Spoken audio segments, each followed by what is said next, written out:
یا حسد نہیں ہوگا. تمام منفی اور تکلیف دہ احساسات ہم سے دور کر دیے جائیں گے. ہر کوئی بھائیوں اور بہنوں کی طرح خوشی خوشی رہے گا. اللہ اسے قرآن میں یوں بیان فرماتا ہے: ان کے سینوں میں جو کچھ رنجش ہوگی اسے ہم نکال پھینکیں گے. وہ بھائی بھائی بن کر آمنے سامنے اونچی نشستوں پر بیٹھے ہوں گے. اور ہمارے نبی کریم صلی اللہ علیہ وسلم نے فرمایا: ان کے دل ایک انسان کے دل کی مانند ہو جائیں گے، جن میں نہ کوئی اختلاف ہوگا اور نہ کوئی نفرت. اہل جنت دوستوں اور بھائیوں کی طرح اس دنیا میں اپنی یادوں کے بارے میں باتیں کریں گے.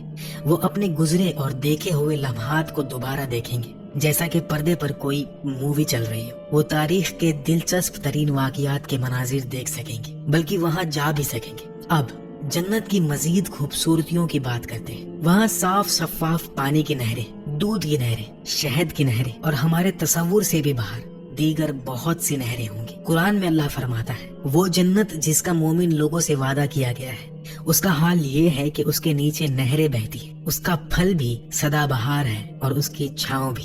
اس میں ایسے پانی کی نہریں ہیں جو خراب ہونے والی نہیں، ایسے دودھ کی نہریں ہیں جن کا ذائقہ نہیں بدلے گا، ایسی شراب کی نہریں ہیں جو سراپا لذت ہوگی، اور ایسے شہد کی نہریں ہیں جو نتھرا ہوا ہوگا. اور ان جنتیوں کے لیے وہاں ہر قسم کے پھل ہوں گے اور ان کے پروردگار کی طرف سے مغفرت. لیکن یہاں بیان کی گئی شراب اس دنیا کی شراب سے بالکل مختلف ہوگی. اس میں جنت کی خصوصیات ہوں گی. یہ پاکیزہ مشروب ہوں گی جو سرور اور راحت پیدا کریں گے. ان سے کسی کو نشہ نہیں چڑھے گا. ان تمام فطری خوبصورتیوں کے علاوہ جنت کی آب و ہوا بھی بالکل متعدل ہوگی. اس دنیا کے برعکس وہاں نہ تو گرمی ہوگی اور نہ سردی، بلکہ آب و ہوا جو ہمیں سب سے زیادہ بھاتی ہے. اور جنت میں رات بھی کبھی نہیں ہوگی. وہاں ہمیشہ ایسی روشنی رہے گی جو دلوں کو خوشی سے بھر دے گی. اور جنت میں نیند نہیں ہوگی. اس دنیا میں نیند اس لیے اچھی لگتی ہے کیونکہ یہ تھکاوٹ دور کرتی ہے، لیکن جنت میں کسی قسم کی کوئی تھکاوٹ نہیں ہوگی.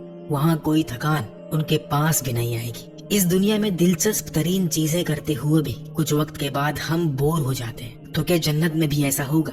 بالکل نہیں. اللہ جس نے بوریت کو پیدا کیا ہے وہ یہ یقینی بنا سکتا ہے کہ آپ وہاں کبھی بوریت محسوس نہ کریں. تو جنت خوشیوں سے بھرپور ایک ہمیشہ کا گھر ہوگا جہاں ہر طرح کے راحت کا سامان ہوگا اور کوئی محتاجی نہیں ہوگی، اور اس میں داخل ہونے والا ہمیشہ رہیں گے. قرآن اور حدیث سے ہمیں پتہ چلتا ہے کہ جنت کے 8 دروازے ہیں. لوگ اپنے اپنے اعمال کے مطابق ان دروازوں سے داخل ہوں گے. ان میں باب الصلاح نماز کا دروازہ، باب الجہاد جہاد کا دروازہ، باب الصدقہ صدقہ خیرات کا دروازہ، باب الریان روزے داروں کا دروازہ، باب الحج حج کا دروازہ، باب القاظمین الغیظ والعافین عن الناس معافی کا دروازہ، باب الایمان ایمان کا دروازہ، اور باب الذکر ذکر کا دروازہ شامل ہے. اور مومنین اپنے مرتبے اور اللہ کے ساتھ اپنے تعلق کے لحاظ سے جنت کے 7 درجوں میں سے کسی ایک میں ہوں گے. یہ 7 درجے الفردوس، عدن، نعیم، درد الخلد، المأوى، دار السلام اور علیون ہے.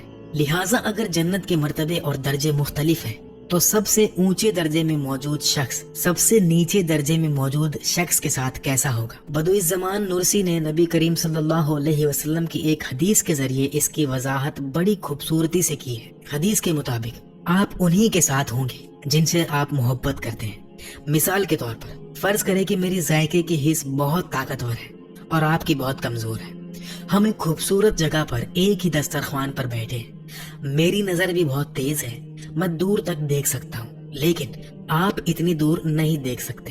اگر ہم ساتھ بیٹھ کر گپ شپ کرتے ہوئے کھانا کھائیں تو کون زیادہ لطف اٹھائے گا؟ ظاہر ہے کہ میں، کیونکہ میری نظر زیادہ تیز ہے اور میری ذائقے کی حس بھی زیادہ طاقتور ہے. اسی طرح اگر ہم جنت میں اپنے دوستوں کے ساتھ ایک ہی دسترخوان پر بیٹھے ہوں اور ایک ہی کھانا کھا رہے ہوں، پھر بھی ہمیں حاصل ہونے والا مزہ مختلف ہوگا، لیکن کوئی بھی اس کی شکایت نہیں کرے گا. ہر کوئی خود کو ملنے والی نعمت پر مکمل خوش ہوگا. کوئی بھی اونچا درجہ نہ ملنے پر افسردہ نہیں ہوگا، کیونکہ ہر منفی یا تکلیف دہ احساس ان کے دلوں سے دور کر دیا جائے گا. اور جنت میں لوگ کس طرح کے لباس پہنیں گے؟ قرآن ہمیں بتاتا ہے کہ جنت کے لباس ریشم کا بنا ہوا ہوگا اور بہت خوبصورت ہوگا. ان کے اوپر باریک ریشم کا سبز لباس اور استبرق ایک قسم کا موٹا ریشم کے کپڑے ہوں گے. وہاں ان کے سونے کے گہنوں اور موتیوں سے آراستہ کیا جائے گا.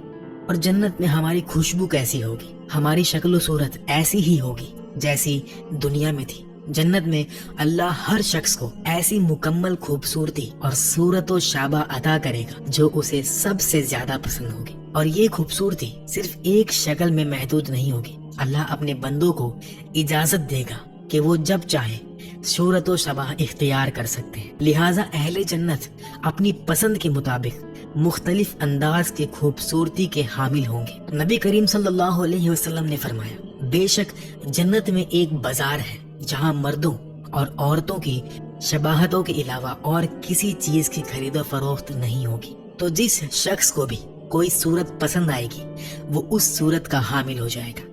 تو کیا آپ نے داخل ہونے والے آخری جنتی کے بارے میں سنا ہے؟ ہمارے نبی اکرم صلی اللہ علیہ وسلم نے فرمایا، میں اس شخص کو جانتا ہوں جو سب سے آخر میں دوزخ سے نکلے گا اور سب سے آخر میں جنت میں داخل ہوگا۔ وہ دوزخ سے نکلے گا تو پیٹھ کے بل رینگتا ہوا نکلے گا، اور اللہ اس سے فرمائے گا، جاؤ جنت میں داخل ہو جاؤ۔ وہ جنت میں آئے گا، لیکن اس کو خیال آئے گا کہ وہ تو بھری ہوئی ہے، چنانچہ وہ لوٹ کر آئے گا اور کہے گا، اے میرے رب، میں نے اس کو بھرا ہوا پایا۔